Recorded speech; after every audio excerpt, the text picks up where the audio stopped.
আমার বাড়ি শান্তিনিকেতন। এই যে বাড়িগুলো আপনারা দেখছেন, এগুলো আপনার হতে পারে অবশ্য 2-4 দিনের জন্যেই।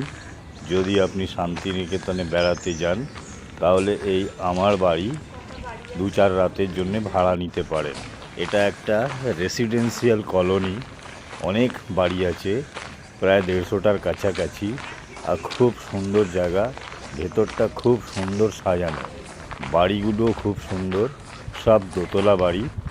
নিচে ড্রয়িং রুম আছে, বেডরুম আছে, আর কিচেন, বাথরুম।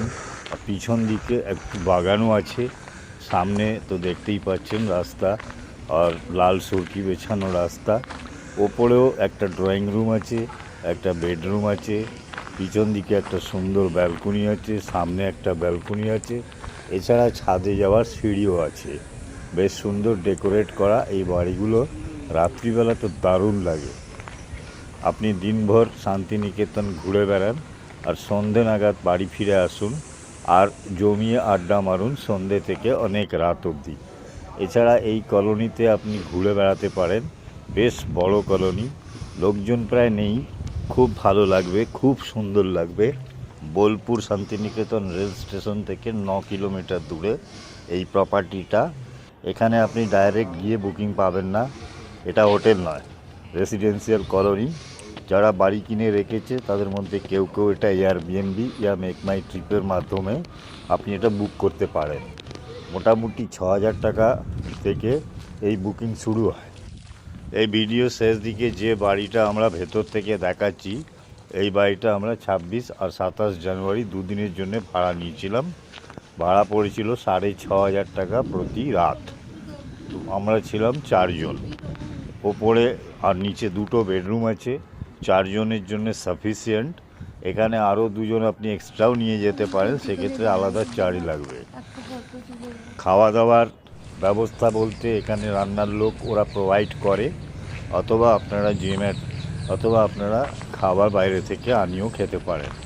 গেটের বাইরে মেইন রোডে একটা দোকান আছে, হোটেল টাইপের, ওখান থেকে খাবার বুক করলে চা কফি সব ওরা বাড়িতে দিয়ে যায়। রান্নাঘর আছে, কিচেন আছে, চাইলে রান্না করেও খেতে পারেন। শান্তিনিকেতনের দ্রষ্টব্য স্থানগুলো এখান থেকে মোটামুটি 10 কিলোমিটারের মধ্যেই পেয়ে যাবেন।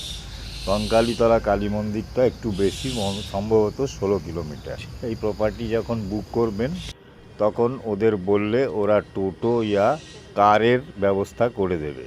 আপনাদের স্টেশন থেকে নিয়ে আসা, ঘুরিয়ে দেখানো, আবার স্টেশনে ফেরত দেওয়া, এই সমস্ত দায়িত্ব ওরাই নিয়ে নেয়।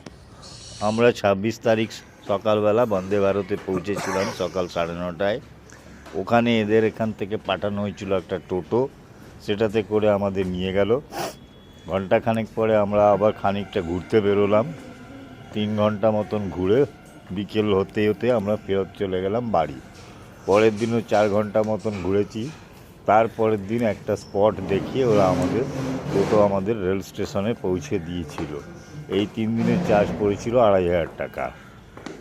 2 দিন আগে আমি একটা স্টিল ফটোগ্রাফের একটা ছোট্ট ভিডিও পোস্ট করেছিলাম। আজকেরটা ভিডিও হচ্ছে, ভালো করে দেখবেন, বড় স্ক্রিনে দেখবেন, ভাল লাগবে।